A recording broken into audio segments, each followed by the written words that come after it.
All right, what up, y'all? It's Nasty Nate, and welcome back to the That Talk podcast. Today, I wanted to do a part 2 of the story, and the story was the last episode. If you haven't listened to that, go ahead and check it out.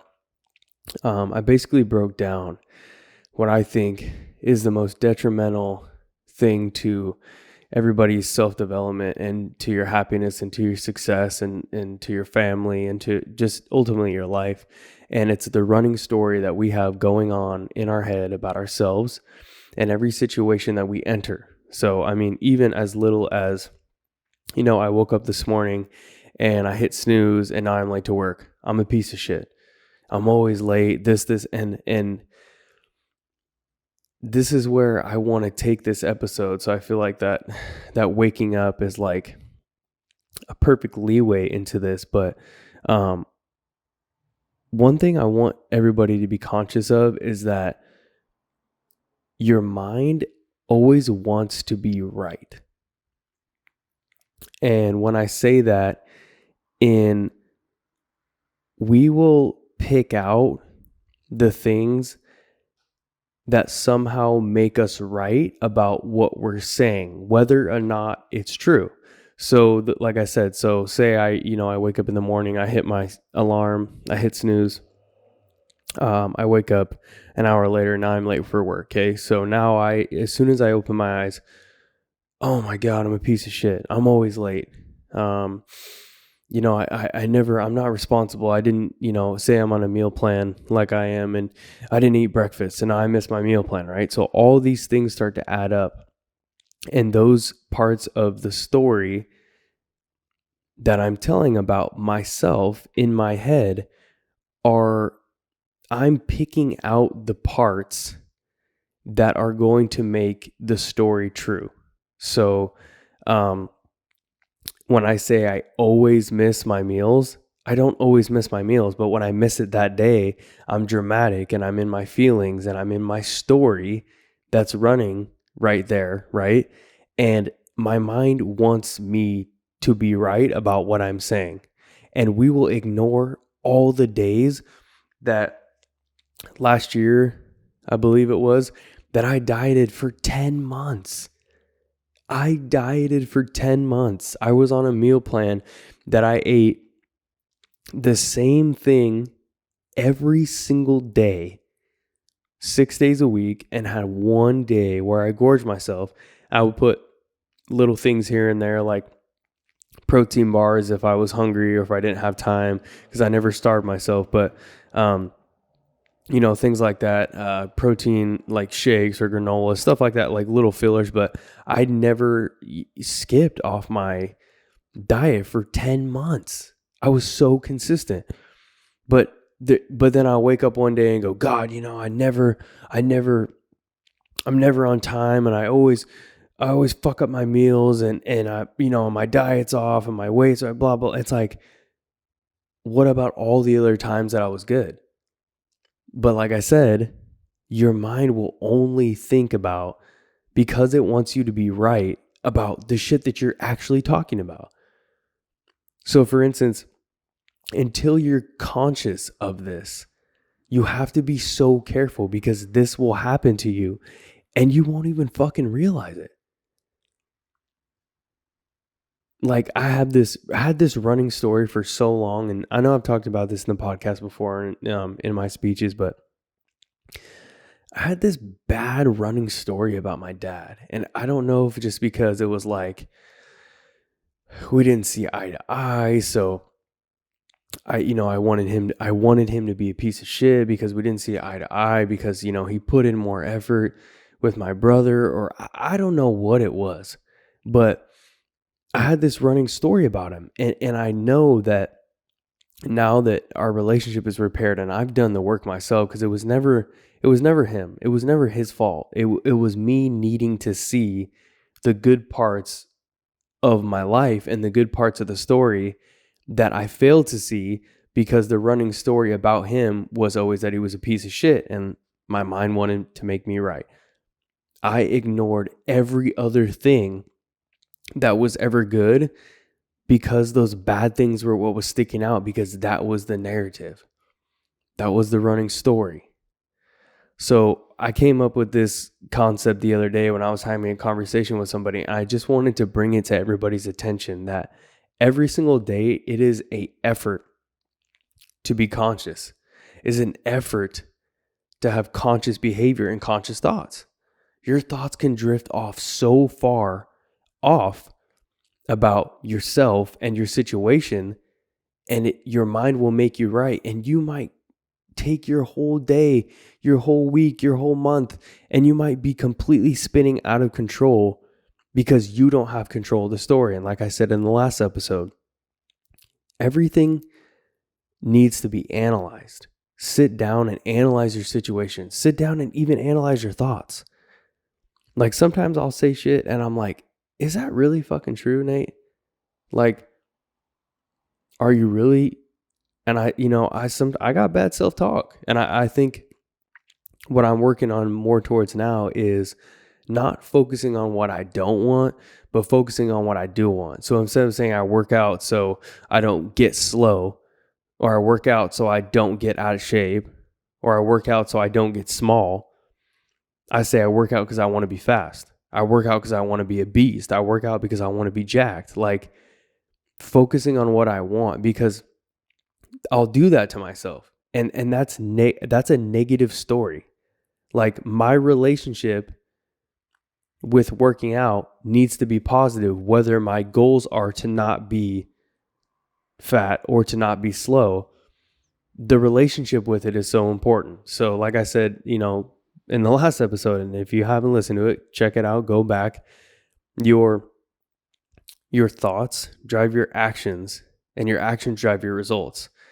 And then also too, those three things are important for the relationship with self and with the situation. And being able to be conscious of what is coming out of your mouth and what is running through your head all the time is the most important thing. I'm trying to think out of all the things that I've studied and all the things that I've learned about self-development from so many people that I absolutely love and look up to. I think this is the most important one because, everybody says that hard work is the most important. Well, guess what? If your story or relationship with hard work is bad, you won't work hard. If your story or relationship is not good with your goal, you won't work hard at it. Like I've talked about it before with the bike. I have never in my life devoted every single ounce of what I had, time, money, energy, physical, mental effort, to anything but the motorcycle. And the second I created a false narrative and a story in my head that the bike was doing me harm to my life, I literally put it away without thinking. I almost gave up something that I love so much because I created a bad relationship with it by my running story in my head about the bike. And again, my mind wants to be right. Your mind wants to always be right. So when I said the bike made me broke, the bike made me lose the girl, the bike made me do this, the bike made me do that, the bike made me get caught up with the police. Guess what? My mind pulled all those situations from my life, all those events stuck out. The girl left. You dumped all your money in this bike and now you don't have any. And you got caught up with the police. It's not worth it. Pulled all those events and put them in the front of my mind. And then I completely forgot about the fact that nothing has ever made me feel so passionate. Nothing has ever made me feel more alive. Nothing has ever made me, again, put every bit of my physical and mental effort in anything but this bike. I forgot all about it. That's how powerful the mind is. That's how powerful the narrative and the story and the creating the relationship, the distance between the situation or the self-talk with the story, the gap is the relationship. And trying to figure out where that relationship with the two, between self-talk and the item or the situation or the relationship or the event, anything like that, how it correlates. So this is what's most important, is being conscious. And I don't want to drag this out too long because I don't want this is not a complicated thing.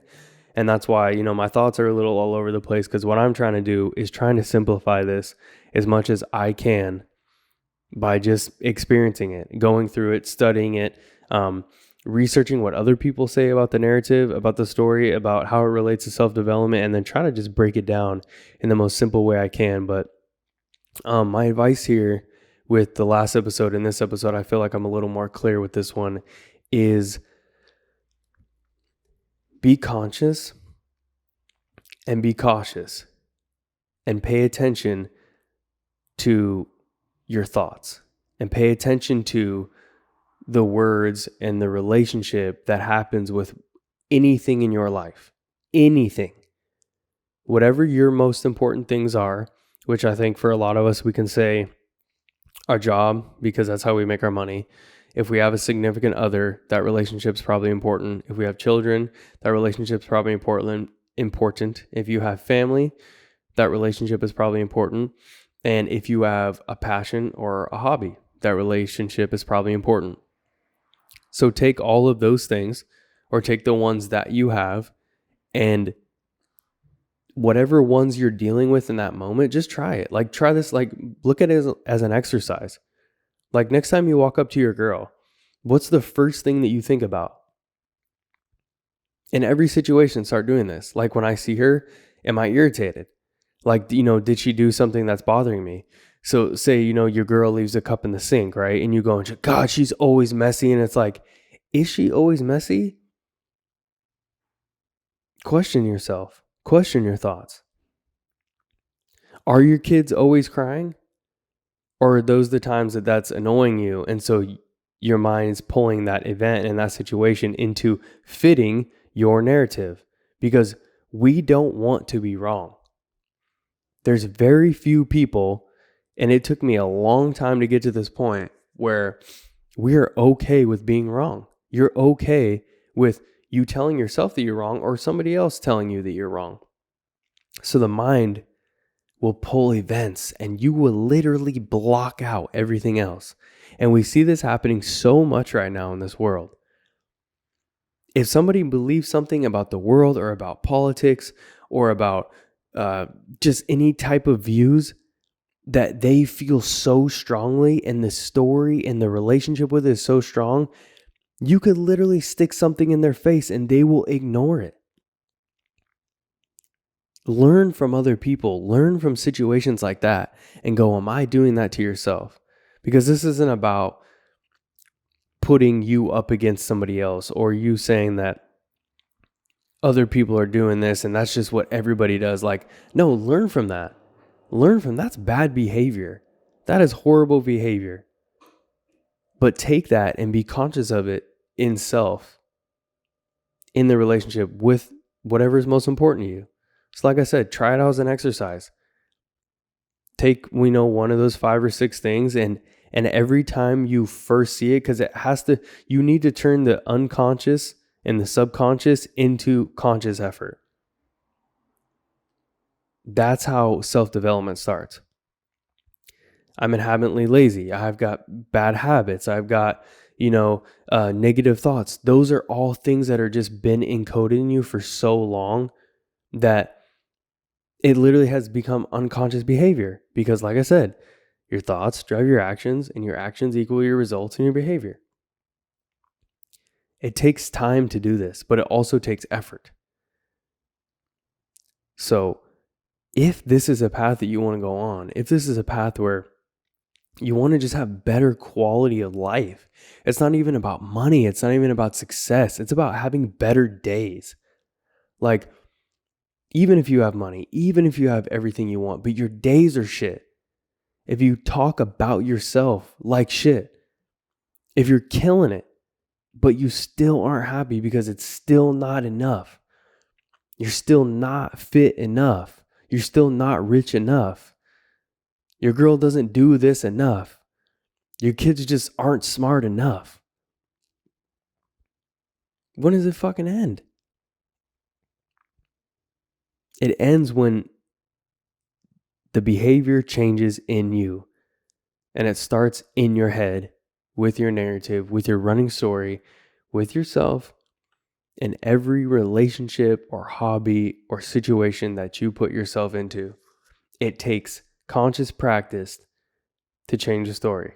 So try it and see what happens. But that's my time for today. I just wanted to make this message short because I find that the shorter ones are better. It's more information just packed in and not a lot of rambling. I tend to do that. So check this podcast out, Apple Music, Spotify. I've got the videos on YouTube, and you'll see cuts of these on Instagram posted at Nasty Nate Jr., Nasty Nate on YouTube, and I will catch you guys in the next one.